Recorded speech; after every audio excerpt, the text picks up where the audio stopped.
lost my father really young. He stood up for some guy getting picked on at a bar, and they stabbed him to death. I kept going and going. I kept winning fights, and I just couldn't stop. I went 26-0 before I lost my first fight, and then I fought for the UFC.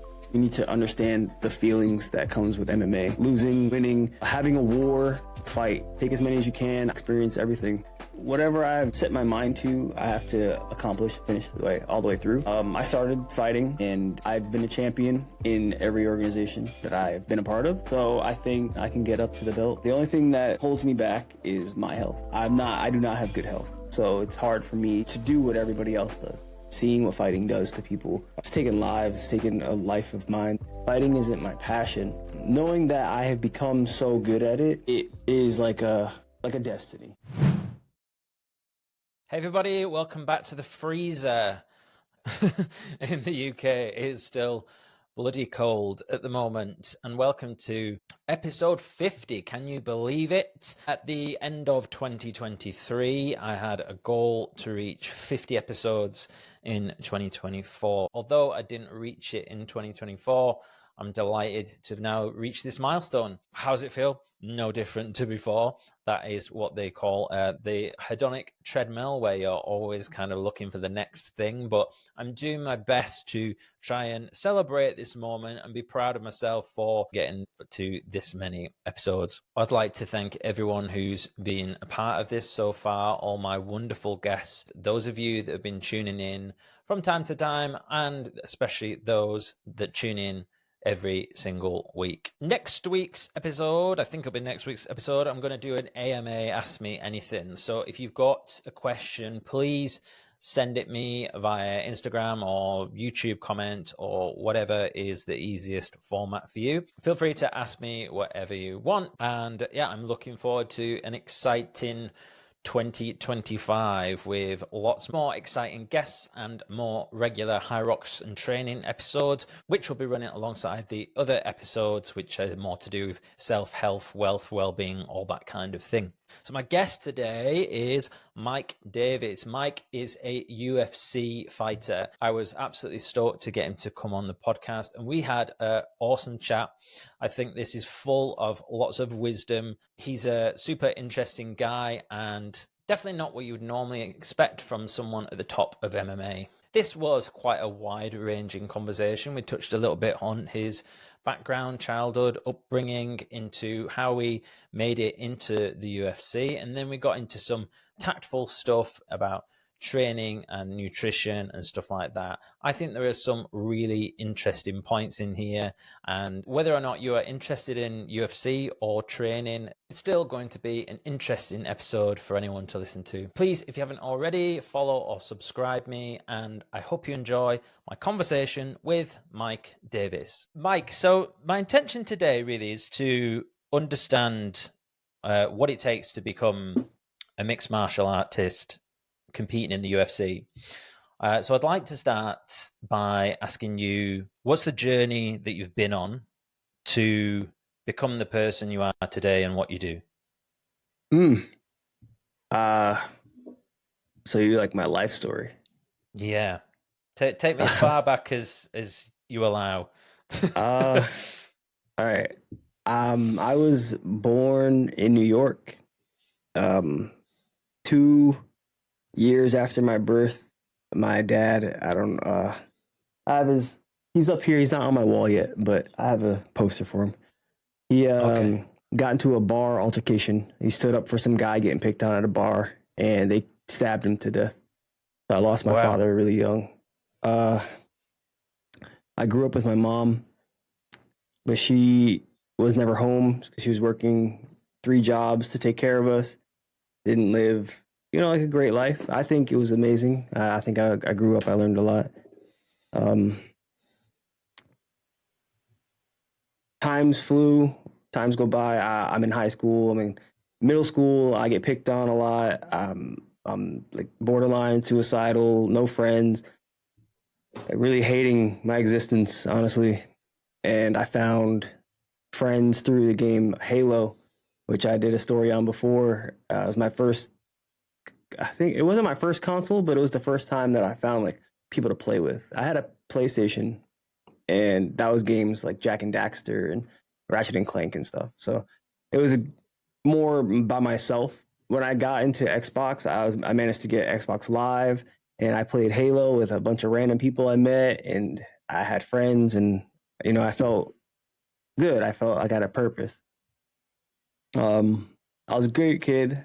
The bullying, I wanted to stop, so we got into high school, and it kept going because I was small. So my mom had coworkers. She said her coworker. Oh, let's start back from me. Let's start from me because it didn't start there. I wanted to defend myself, so I joined the wrestling team. Not to defend myself, but to have like a place. A group of people that I belong to, because I always see when you're involved in sports, which I was, every sport you can think of, you had friends, you had a friend group. So I became friends with everybody at the wrestling place. But it wasn't enough because wrestling doesn't solve anything. So I rode my bicycle to Customato's boxing gym, which is the same gym as Mike Tyson. That gym was, I think, 12 miles away, one way. I rode my bike to this gym. I explained what I was doing and what I needed to the coaches. And then Kevin Rooney said that I could train at the boxing gym for free as long as I don't fight anybody. So it was really good. He taught me Customato style peekaboo. Same style as Mike Tyson. I boxed there for 5 years, maybe. People stopped picking on me because I was doing wrestling and boxing at the same time. I was big. I grew randomly. I just became this big, massive 162-pound high schooler. So it's crazy. I grew a lot. The bullying stopped, so I loved what I was doing. My mother worked at a job where there's people that did MMA. I had no idea what it was. And she told me to go try it out. And I said, I don't want to do that. I like my boxing. And she explained it. She's like, it's boxing and wrestling at the same time in the same place. I was like, oh, so yeah, maybe I would like that. So I went to go try it, and I loved it. I loved the training. We watched YouTube videos to learn how to do arm bars and triangles. Just a random little group in like a shed.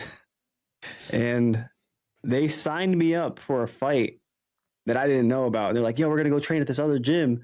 And we show up, and now here I am winning fights. And I kept going and going. And I joined a real gym, and then I kept winning fights, and I just couldn't stop. I went 26-0 before I lost my first fight.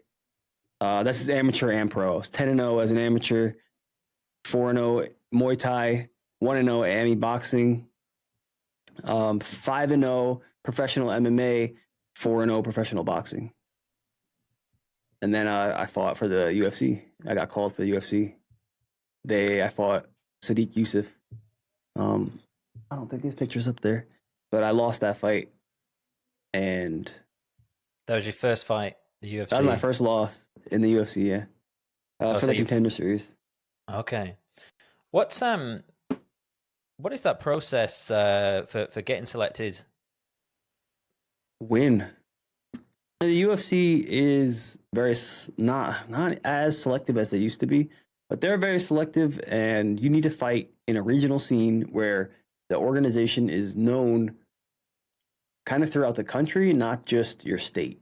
There's a lot of fighters will fight for this one little organization in their state, and they'll be 10-0 and stuff like that as a professional, but nobody knows who they are because it's like strictly to that state. Me and a lot of other fighters came from Island Fights, which is a regional promotion that fly people from across the country. They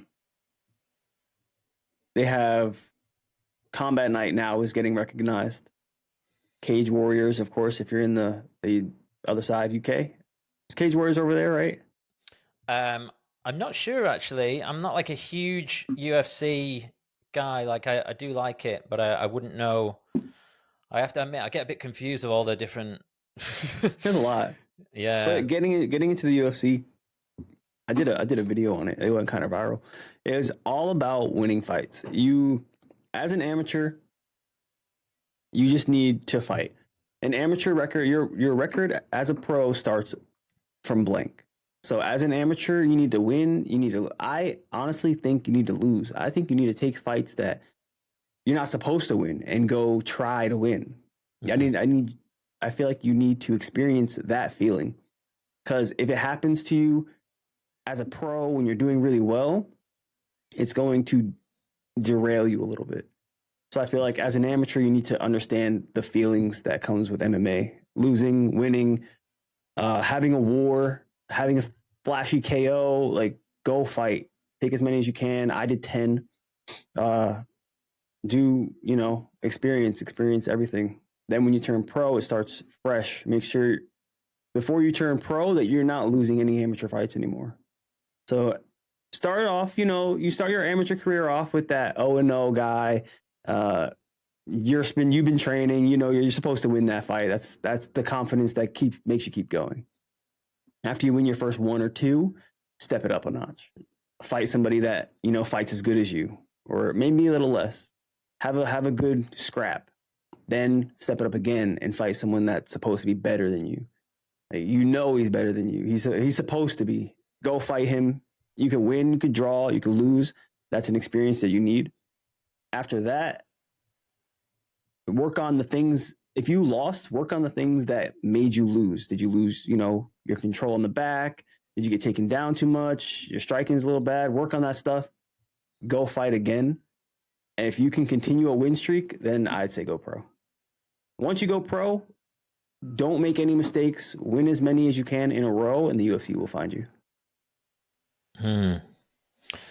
So it's almost like progressive overload, just in general in training. What you're suggesting or recommending, like take it up, then maybe bring it down a little bit, and then take it up. Yeah. And taking risks in your training, because otherwise you're never going to find out, right? I want to just take it back slightly. Yeah. I want to understand your motivation a little bit. So obviously, you spoke about bullying at school, and you mentioned your dad tragically being killed in a bar fight, sticking up for someone, right? Was that right? Yeah. It was bullying since the beginning. Pardon? Maybe not me. I said it's been about bullying since the beginning. Maybe not under my skin, but my dad stood up to bullies.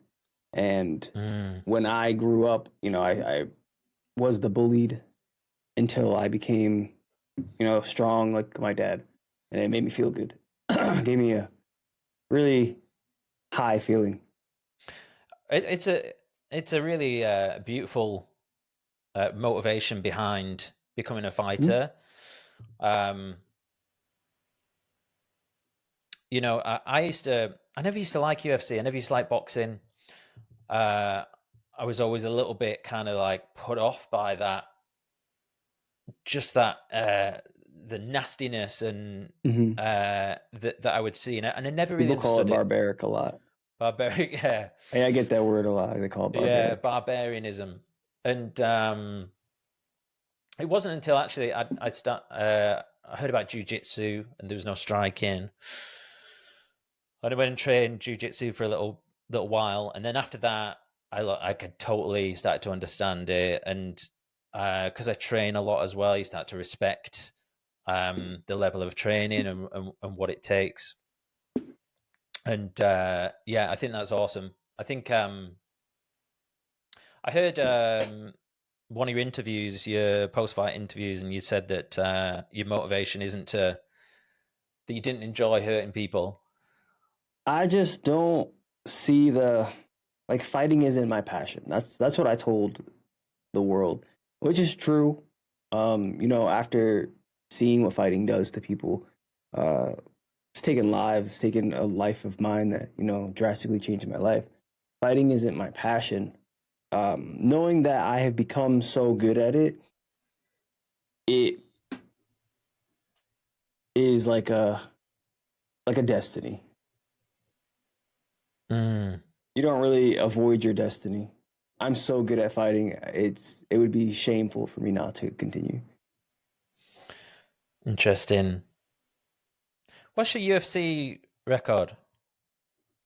In the UFC, Yeah, I am 4-2, I think. Under the main UFC, I'm 4-1. 4-1. Yeah, I have the other losses in Contender Series, but Mm. I don't know. It's the UFC banner.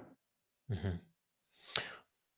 How do those rankings work as well? I was trying to figure out because obviously you have like the overall pound for pound rankings, and then I was looking at like lightweight rankings because that's your division, right? Yeah, I'm in lightweight. Yeah.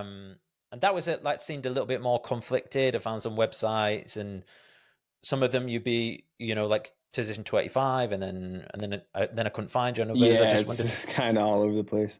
The Yeah. rankings are kind of man made until you hit the top 15. That's the only one that the UFC counts. Mm, So it's like fan made. There you go. fan made. Okay. Yeah, fan made until you hit the top 15. The top 15 are the only time the UFC considers you ranking in the ranks. Right. Okay. Other than Um. that, it's just people being like, "Oh, he's beat this guy, so he's got to be, like in the 20s and that kind of Right. stuff." Right. Got you. What do you think? What do you think of the non-negotiable traits that you need to have to compete in the UFC? Wrestling. Um, all the champions around the world have always wrestled. They all wrestle. Everyone has. Mm. I don't know about Sean O'Malley, but everyone else has. Uh, some kind of striking, and it doesn't have to be great. Again, the wrestling is so underutilized, I guess. Mhm. So I think of it like this: boxer, if you have striking, but you can't wrestle, there's a 90% chance you lose every fight. If you hit me one good time and I'm like, I don't want that anymore, and I can wrestle, I'm going to win. I'm going to shoot on your legs. You don't know how to defend. I'm going to hold you down for 3 rounds. That's what's going to happen. Mhm. That's exactly how it's going to happen. But if you can wrestle, but you can't strike, you mainly just bite down your mouthpiece and slug. If you hit me and you knock me out, congratulations. But if you're getting beat up, take me down. So wrestling is definitely the number one. I think you should have very good wrestling with very good jujitsu. Mm. Your striking can actually be mediocre. Yeah, and it's interesting because it feels like all people talk about is Muay Thai and Jiu-Jitsu, Yeah, yeah, and I wrestling for know. some But reason, wrestling, yeah, doesn't seem to get talked about as much. I don't know. I gave you like a perfect explanation. There's a Yeah, yeah, perfect yeah. way, a perfect reason why you need to know how to wrestle. If you hit me too hard and I'm like, whoa, I don't want that again, I can wrestle. I'm going to Hmm. take you down Yeah, yeah. and I'm going to win the fight. And I love Vyacheslav. He's a good friend. He's right above me, this guy. Mhm. We fought October 2022. And in the last round, Vyacheslav can't wrestle. All right. It's well known. He can't wrestle. He hit me one good time and uh, cracked my orbital bone, so I was bleeding, and I couldn't see out of this eye, but I can wrestle. So I grabbed him, put him on the floor, and held him down for 4 minutes, and I won the fight. This wrestling is important. Fuck yeah. Beast Boy, that's your nickname. Where did that come from? Teen Titans, Team Titans. the Teen Titans. Teen Titans, what's that? You don't know the Teen Titans? No. Oh, okay. It's kind of like Justice League for kids. It's Right, like the okay. kid version of the Justice League. Beast Boy is, or his name's Garfield, but Beast Boy is a powered human that can change into any animal. Okay. Any What's animal that from this planet and beyond. So any creature, any organism. what's that Uh mean to you that yeah, so when I first started, MMA. I went to a school. There's a guy named Eric. He's a bigger anime nerd than I was. But he watched me train, and we were getting ready for a fight. They would throw a boxer. We were doing like round robin. No, Shark Tank. Or Shark Tank, where I'm in the middle, and they're sending someone new every like 2 minutes. Mm-hmm. So in the first 2 minutes, I got this guy who could box really well. So I'm a good boxer. So I started boxing back. Then they're like 2 minutes. They threw a jiu-jitsu guy in, like completely threw it off. I was like, oh, and he started shooting on me, trying to, do jiu-jitsu. And I was able to combat the jiu-jitsu with jiu-jitsu. Then they threw a wrestler at me. And of course, I've wrestled. So it was back and forth and mostly dominant from me wrestling. So I was adapting to whatever and whoever they put in there with me. And after that, he was like, dang, this guy's like Beast Boy. Like, no matter what environment or what challenge they put ahead of him, he just changed into that to adapt and succeed. I was like, damn. And then I've been Beast Boy ever since. That's like, cool. I think I was 15, 16 when I got that name. Maybe 16. Yeah, it's a good name. Like, especially like now you explain it. Yeah, that's cool.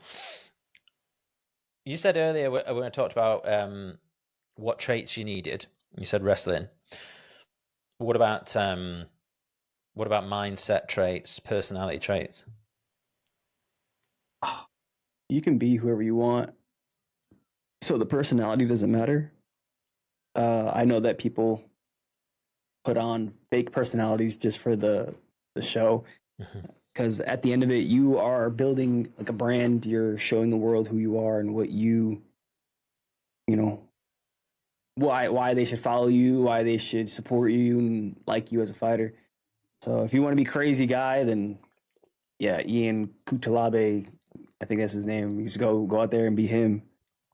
If you want to be the respectful guy, I think that's in more my realm. I've never bad talked anybody. I've never, I just show up and beat you. Like, it's just easy that way.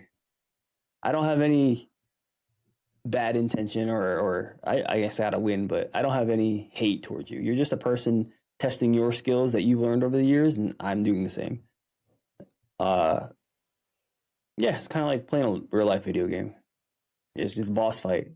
You are out going to training, figuring out what weapons you need to fight this guy, what things you need to work on to fight the boss, and then you get to the boss fight. You try it. If you win, congrats. Now you go to the next boss. If you lose, you go back out in the world. You restart. You find new things, better things, and go do it again.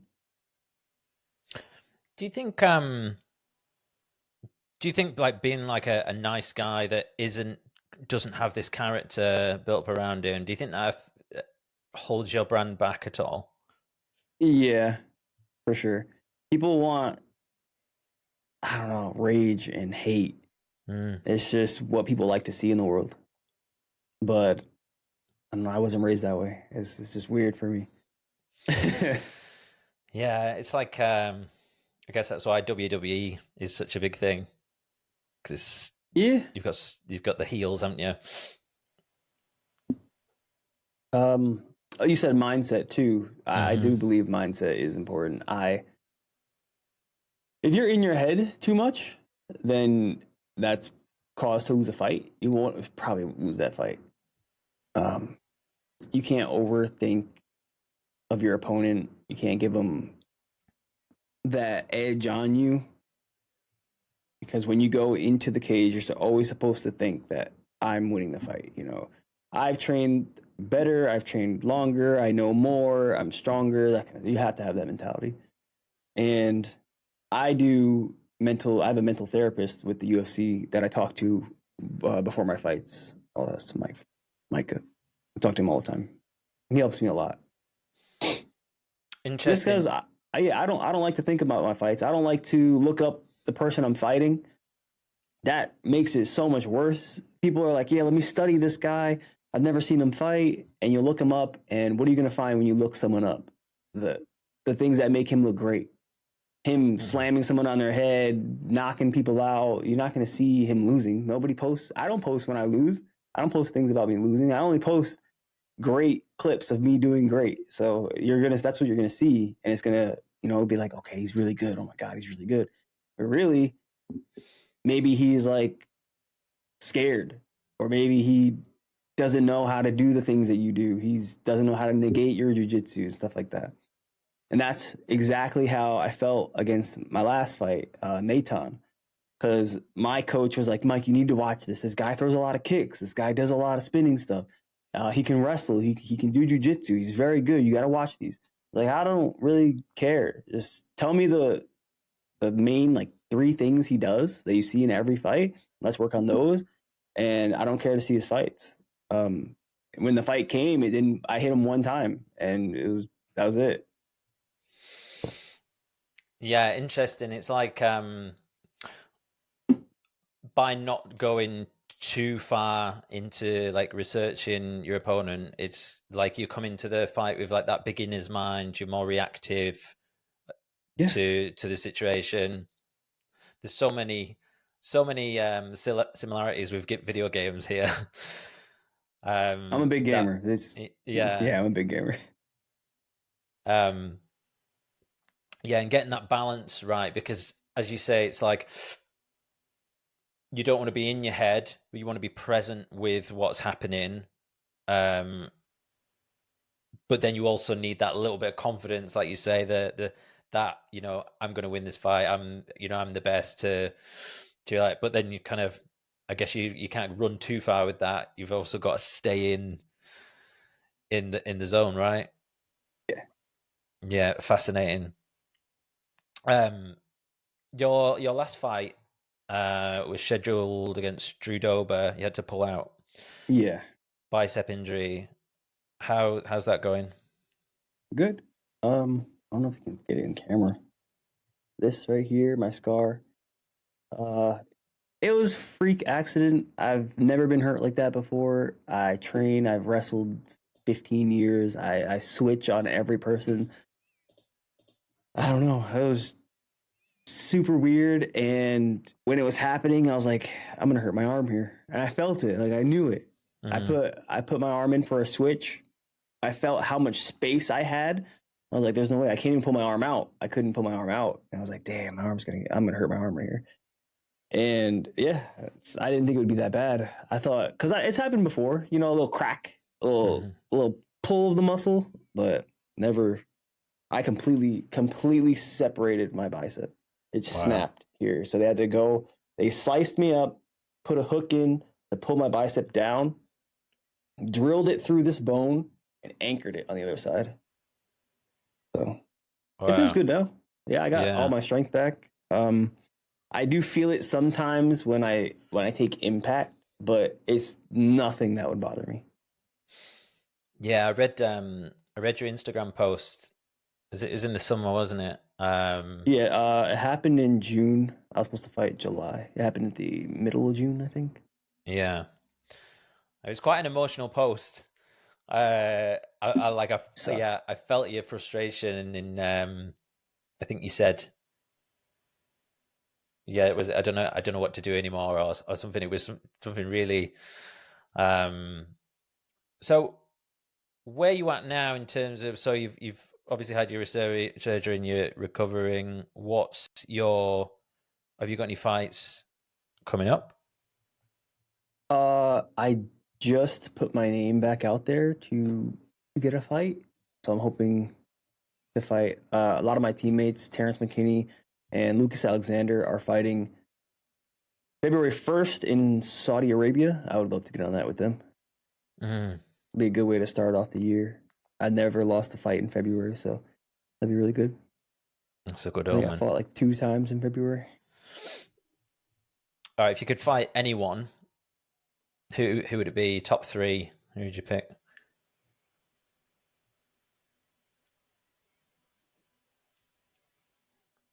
Jim Miller, Jim Miller, Patty the Batty, Paddy.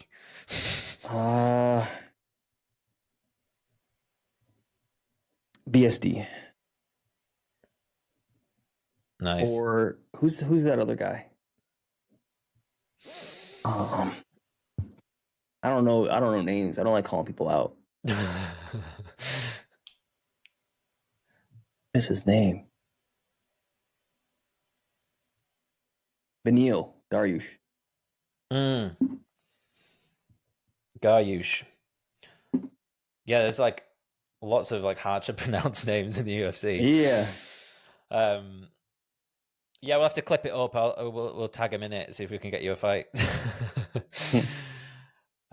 Paddy's not too far from me. Actually, he's fighting. Patty won't fight me. Jim Miller is up in the air. I mean, I don't like calling people out. I just fight whoever they put in front of me. So, Jim Miller's up in the air. I don't think he has an opponent, and he just won. Congrats, by the way. Great guillotine. Who is my other person? BSD. BSD just came off a loss from Moicano, which understandable, bro. Moicano's crazy. Moicano's so good. But yeah, I mean, he's up in the air too. What's do you have like do you have a goal for UFC? Like, do you want to get into that top 15 or become champion? Yeah, like I feel like whatever I've set my mind to, I have to accomplish, finish all the way through. I started fighting, and I've been a champion in every organization that I've been a part of, pro and amateur. So I think this is something that I can get up to the belt. I think so. What's the only thing? Sorry, the only thing that holds me back is my health. I do not have good health, so it's hard for me, to do what everybody else does. I don't want to. I cannot fight 4 times a year like everybody else. I can't. My body won't let me do it. Do you have like a specific condition or anything? Or I have so many. I have mastocytosis, aggressive systemic mastocytosis, which I've learned to explain by saying microscopic cancer cells that affect my organs. Wow. Very painful. I haven't had any kind of episodes in a long time, since probably 18 years old. But I do feel like my organs have definitely taken damage. My kidneys are not good. My lungs are okay, still better than the average, but they're not as good as they used to be. My liver is the same, so it's kind of nonsense. That's bullshit, really. I try so hard to be healthy. I have 4. I think this is my 4th or my 3rd cases of Lyme disease. So Lyme disease, in one case of its own, is enough to break the body. I've gotten it 4 times, 3 or 4 times. I don't remember. Wow. So my joints, my fucking joints are so weak. My shoulders, I have torn both my shoulders, my knee, my hip, now my bicep snap in half. You're quite young, aren't you? You're in your 20s, aren't you? I'm 32. Are you really? Yeah, I'm 32. Oh, I don't look it. No, I don't look it, and I don't feel it. I move around really well. Yeah, I'm 32. Do you think how'd you get Lyme disease? As a kid, right. The bullying and the nonsense, I was always trying to get away. So I would run into the woods, and I would stay out in the woods for days, like 2-3 days at a time. Really? Yeah, I'd build forts. I would sleep in the forts. I would make fires. I've eaten worms and beetles and ants. Yeah, bro, I've been out there. What did your mum think when you didn't come home for like 2 days, 2-3 days? Did she know where you were? I was old enough at this point where she kind of trusted where I was and how I was. She's not super strict. Never had like a curfew or anything like that. When I was a kid, like baby, I was leaving the house. It was like 2 years old. she'd get a call from the neighbors, be like, I swear your son is down at the pond throwing rocks. And I was too, diaper on and everything, like just chilling. Interesting. Yeah, I could ride a bike, no training wheels at 2 years old. I could do a lot. I'm very mentally advanced. Would you class yourself as an introvert? Yeah. Yeah, I'm an introvert. If I could stay here, I would never leave. I'll just stay in this room all day. I What's go train. That's kind of my life right now. I just go train, and then after training, I'll come back here, and this is where I'll be until I fall asleep. Are you is it just you? Have you got a girlfriend, wife, anything? Yeah, I have a girlfriend. I've been with her for 3.5 years, I think. Oh, nice. My longest relationship. She's been good. We just got back from Vegas. We went to Friendsgiving out in Vegas. Did some hikes in Red Rock. It's really, really cold right now. So. Oh, nice. Yeah, it's cool. I've never been to Vegas. It's definitely a place to be. They have nature, hiking trails, Grand Canyon, everything. You can take ATVs out into the desert, shoot in the desert. You can do a lot of stuff out there. And then if you like party life, it's all the strip is just party and lights and food and just life. It's crazy. Yeah, you definitely hear about that side of it. You said that fighting wasn't your passion. What is your passion? I like to help people. I think helping people that have been bullied or are being bullied learn how to overcome it, either by training or learning how to fight themselves. I teach martial arts. I do seminars around the world. I invite anyone that is out there that needs someone to talk to. My DMs are open. I invite them into my Discord. We can talk one-on-one, face-to-face. I just try to do the best I can in life and help people out, especially kids. I get a lot of kids that message me. Yeah, that's cool. Outside of learning to defend yourself, what's some advice that you commonly give for someone who's getting picked on? People that are getting picked on need to learn that the people who are bullying often go through things themselves. And most of the time, I think having a talk helps. And it sounds crazy, but if you just invite your bully to sit and talk, I've gotten over like 3 bullies that way. I've explained, my situation. They understand on another level. Or try to get into what they're doing. If they're like basketball players, try to ask them to join a game of basketball. If you're decent at basketball, you're automatically friends. So, that kind of things. Everybody always thinks that fighting is the way to solve, and I don't think so. I think if you can stand side by side with someone you hate, it kind of negates that a lot. Yeah, because bullying isn't just about how big you are, is it? It's you can be small and light and not very strong, or but you can have confidence and directness and be able to, like you say, it's that you're looking to be respected, aren't you? And by just talking like man to man or boy to boy, that's like they'll respect you for that, right? Yeah, no, 100%. Maybe not as a kid. I'm not sure. As kids, I've noticed that they don't really care.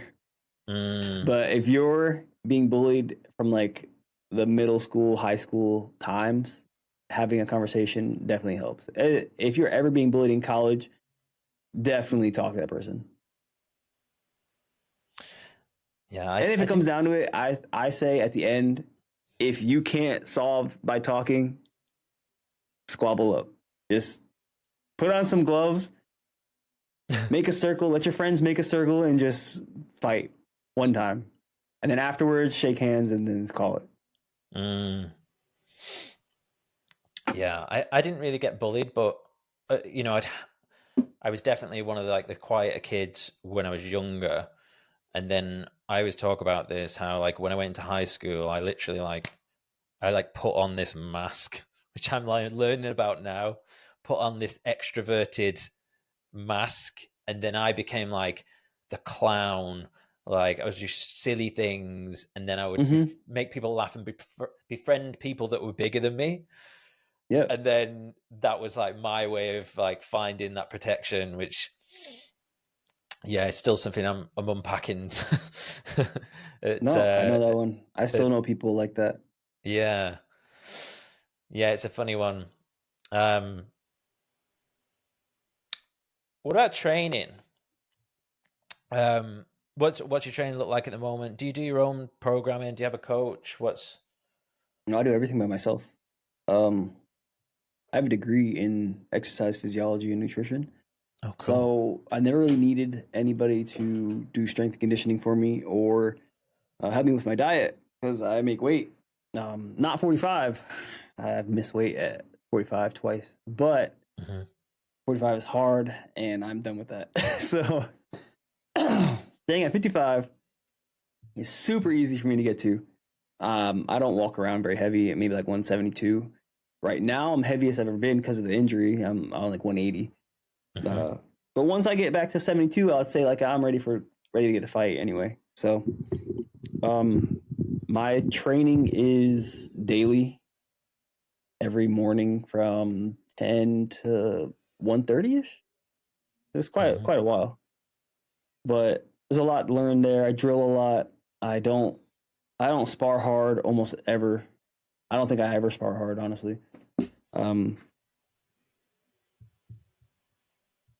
After What? training, I mostly come home. I eat, I shower, eat, I game. If my body is hurting, I try to listen to my body. If my body feels good, I go run or lift at night. Mm. And so your morning, obviously that's a big old block in the morning.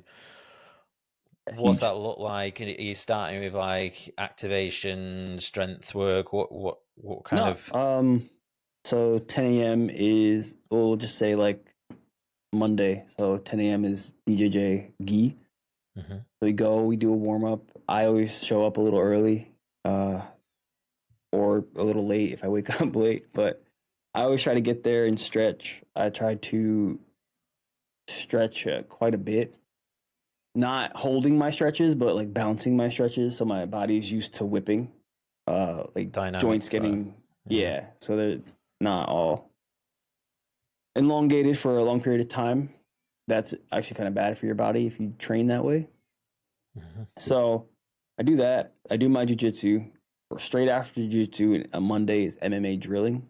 So we go, we grab a partner, and then we do drilling for like an hour and a half ish, maybe an hour and 15 minutes, and then we do live rounds of what we just drilled for another hour for 45 minutes. Cool. And then the evenings you'll either run or do some Yeah. lifting. Yep. Do you do Well, any like? I don't lift.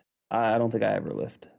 Yeah, Oh, I you really don't don't do lift. lifting. I don't lift at all. I just run, do the stairs, and nonsense. Yeah. I'm Okay. getting back to lifting. I do not lift at all. Right. Interesting. So all that the muscle you develop is basically through conditioning work and sparring and Yeah. BJJ and Yep. looks like you've got a I pretty insane core. Is that all the BJJ? um I have no idea how. I eat mostly cereal and peanut butter and jelly sandwiches. Like this is the main thing I eat. So I don't know how I look this way. I really don't. Yeah, peanut butter and jelly sandwiches. Yeah, man, I love them so much. They don't love me though. It's the bread. I just blow up. Yeah, but I eat like 6 sandwiches a day. Like I eat a lot. Yeah. Whole jars of peanut butter, like crazy amounts. So, like during that morning session, are you like smashing in sandwiches in between, or are you having like carb No, I don't drinks? eat. I don't eat until I get home. Every day, I don't eat until 3 p.m. Oh wow! So you're doing all that fasted? Yeah, I just Uh, drink energy drink. I start my morning with an energy drink, specifically a Ghost. Hopefully, they'll sponsor me. Shout out to And Ghost. water. Is there any carbs in that, or is it just caffeine? No, it's Yeah. just it's caffeine, no carbs. I mean, you can't really tell what's in here. Theanine, rhodiola, all that sort of Taurine, stuff. neurofactor,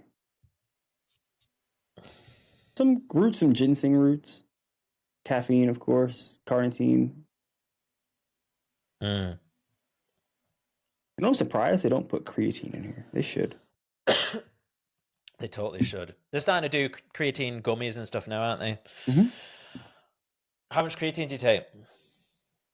If I don't take supplements very often. When I fight, I try to make sure my body has every nutrient that I need. So for creatine, I start 1 week at 20 to 25 grams.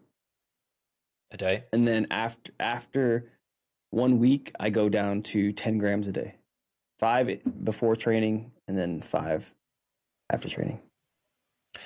Interesting. So you have a week of loading at 25 Yeah. a day.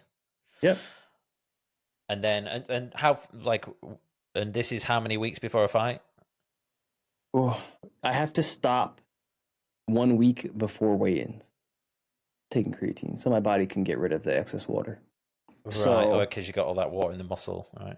I would say if I fight February, let's say I fight February 1st, I would start creatine like now or next. I want it to start as soon as possible. So So like now, 3 months out.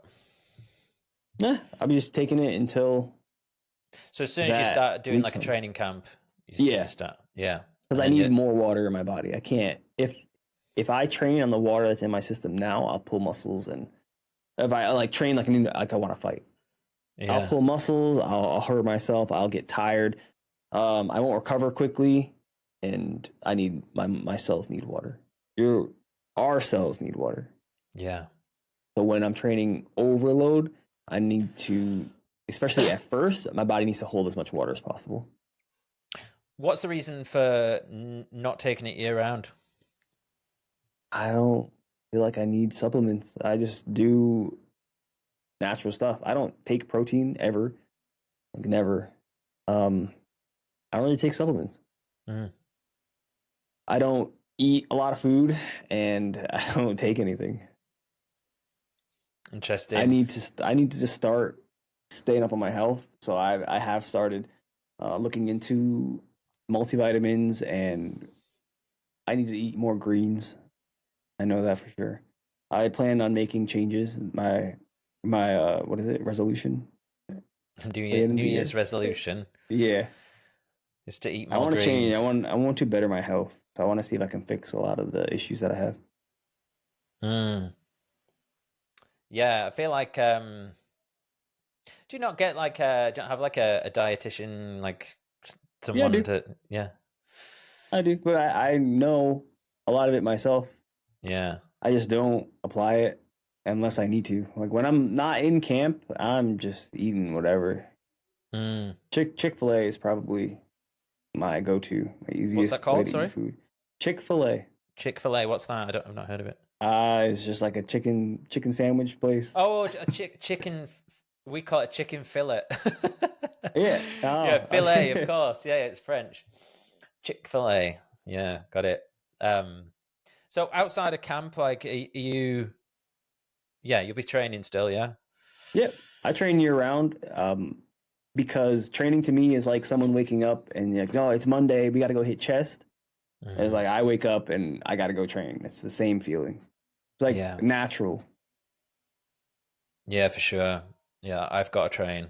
Otherwise, I feel like I'm going to tear my hair out. I'll do And something with. I gain weight so fast. Apparently, my body is at the age where I'm hitting my growth spurt again. So if I don't train, my weight goes up very, very fast. Like one day and my weight is like 5 pounds heavier. I was like, what is going on? Yeah, I do. I started measuring my waist just as a daily little thing because obviously the scales, what's muscle, what's not. It's been quite good If you have actually. no reason to be a certain weight, then the scale means nothing. Mm. It, yeah. The It just, scale can be so like, oh, yeah, and you look in the mirror and you're it, kind of like, oh it'll, yeah, I'm looking lean, and then you're like, you see a picture, and I'm like, no, you're not. yeah, no, there's no need to look at the scale unless you have to be a specific weight. Other than that, I would just look at your body and see how you like it. Change the things you don't. Yeah, for sure. All right, next, I've got a little section where I've got 4 cards in front of me, Okay. like conversational cards. Uh, Pick a number between 1 and 4. 4. 4. 4. What's the most controversial idea that you believe within your industry that most people disagree with? Controversial idea? Can you give me an example? Idea or belief. It could be, oh no, I don't think you should eat meat, or Okay. yeah, or it could be something to do with the politics of UFC, or something that's kind of you're like, And oh, I like don't agree with it, or people don't agree with it. people don't. Maybe people would be surprised to hear, like, oh fucking hell, Mike thinks that. I don't know. The pay, MMA pay has always been a big controversy out in the world. People think people think we don't get paid enough, and we don't think we get paid enough. So, and we compare payment to like other sports out in the world. NFL players, even starters, are getting paid hundreds of thousands, and we get paid $10,000 to start in the UFC. So it's definitely, crappy. It's very crappy. Yeah. And it's crazy because we are the, I don't know if I can say that we are the most, we're probably the most hard on our bodies than any other sport in the world. Um, we don't have as many eyes, and I think that plays a role, but we're bigger than boxing, and boxers make tens of millions of dollars every fight. I think there's a big greed behind a lot of the MMA world, and it's using us as puppets, gladiators, stuff like that. You know, how they did before, entertainment. Sure, when we do compete, we get that opportunity to build our brand, and then that's what makes us money. And I feel like that's the whole goal of fighters, is to build something that we can use outside of the octagon. But me personally, I think if you, the UFC should be very selective, or high level organizations, PFL, Bellator, all that, should be very selective of who gets into the UFC. We're going to use UFC because that's who I'm a part of. And if you do get into the UFC, you get a salary plus fight pay. And that fight pay should make sense. $100,000 per fighter to start isn't going to kill you. And then a salary could be minimal, just something we can live on. 50 grand, 50,000 salary, a yearly salary for every fighter that gets on the roster. This way they can support their housing income, their family, stuff like that, make sure they always have food.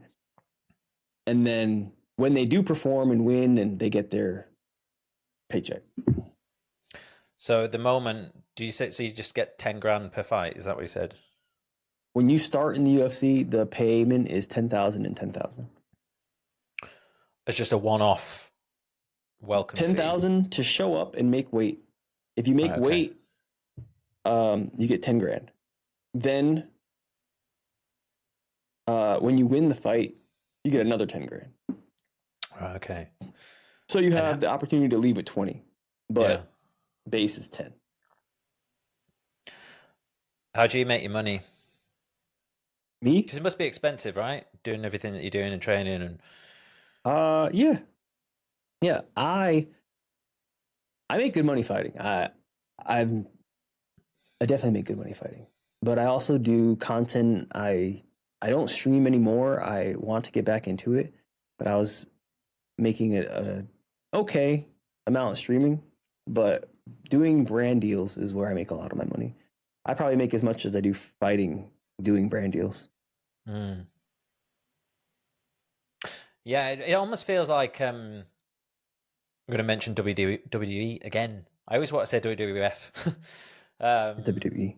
but like yeah, that's all changed because like back in the day, like people didn't get paid that much, and now they're like millionaires, right? Awesome. And I'm hoping that something changes in the UFC or where the money just starts to flow in. Yeah, me too. Yeah, I hope that happens for you. I want to fight more. Hmm. This year was supposed to be the year that I was, name up in lights, number next to my name. I beat Drew Dober, and then I go on and I fight. Oh, how did I have it set up in my head? I beat Drew Dober, and then I fought Patty, and that would have played out my year, having 3 fights this year, closing off the year. Definitely would have set me up. How many This setback is crazy. how many fights do you think you are? How many fight steps or like levels, game bosses are you away from Makachev? I would say if I win my next 4 in a row, I'm there. I would say Cool. if in a perfect world I fight whoever's next, that puts me in the top 15. Hmm. Then I fight someone a little higher up, which, like we were saying, man, I like everybody in the top 15. There would be someone in like 10 to 13 range. Then I'd fight someone in the 5 to 8 range. Hmm. That's three, right? My next fight. Yeah, okay. So actually, speed it up. Uh, this fight gets me in the top 15, even if it puts me at 15 itself. Then it got a 10 to 13 out fight. Then it would be 3 to 6 for the third fight. And then I'm right there. Yeah. I win that. My next fight could be the champion fight, or Yeah, it'll yeah. be against someone in the top Knocking on that contender at door. least. So 3 wins in a row, and I'm knocking on the door. I look forward That's to hard seeing though, it. because the top 15 of the 155s are the most well-rounded fighters in the UFC. Hmm. So it's definitely the biggest division. And I want to make sure that I can dominate as I have been. Yeah, that's cool. I look forward to seeing it. All right, man. Well, I know we're short on time, so I'm gonna start to wrap this up. Um, Before we finish, I've got a little tradition that I do whereby I ask the guest to think about the 2 questions, 2 reflections that they need to ask themselves at the start of each day. So one for yourself, and then maybe one for your audience. Or A reflection. yeah, so like what's the thing you need to hear at the start of the day, like a question you need to ask yourself to keep you on track? Um, Man, a question. Give me 1 second for this. I don't really ask myself anything. I'm so used to just going. Uh, I feel like a goal, if you is not a question, but if you set a goal for the day every day in the morning, would drive you to motivate you to complete the day with that goal in mind. Yeah, so like And what's the highest impact thing I can do today for today to be a success, something like that. yeah, and with me, I train every day. So when I go to training, I say like today nobody passes my guard. Today I submit everybody I grapple with. Today I don't get hit. I don't get hit as much or at all during sparring sessions, like the stuff like that. And then So I go you'd with have- that mindset and I stick to it. So it's like little mini mantras of like a specific thing that you're gonna not let very happen that day specific. or whatever. Yeah. Don't let it happen, or let something happen. Like I will drop people today. Like I don't know how aggressive you want to be, like that kind of stuff. Mm. What about for the audience? Anyone? Let's say they're thinking of they want to be an MMA fighter when they're young, when they're older. What's something they need to think about at the start of the day? No matter how you feel, it's got to be done. And a question you need to ask yourself is, I guess, how bad you want it. Mm-hmm. When you're starting off, it's the hardest because you will go train and you will get your ass beat every time. Every time for the first like 3 years, you will get beat up by everybody. And if you don't have the mindset that this is what you want, like I can do this, I can be a good fighter, then you're gonna quit. Everybody quits before they get their blue belt in jiu-jitsu. Mm. Yeah, man, that's cool. Thank you so much. This has been great. I appreciate your time. Yeah, Where should people go to learn all about Mike Davis and the stuff you do? My Instagram probably. I use Instagram a lot. I respond to everybody on Instagram. So if you reach out to me, sometimes it does take me a second. I gotta overflow, but I do get back to everybody all the time. And then I do want to start streaming again. I have a party this weekend, so I was going to do the fights this weekend because this card is crazy. This card is crazy good. On what is it, the 7th this week, Saturday? Mm. I don't know, but that card is so good. I have to go to a Christmas party, so I will not be able to stream. But I will start as soon as I can. I need to. I'll have a post. I'll do everything. Follow me on Instagram as Mike Davis MMA, and then my streams will be on Kick at Mike Davis UFC. Awesome. Thank you again, mate. And I hope you have a great day training. That's gonna be fun. I'll speak to you soon. Thank you. Thank you.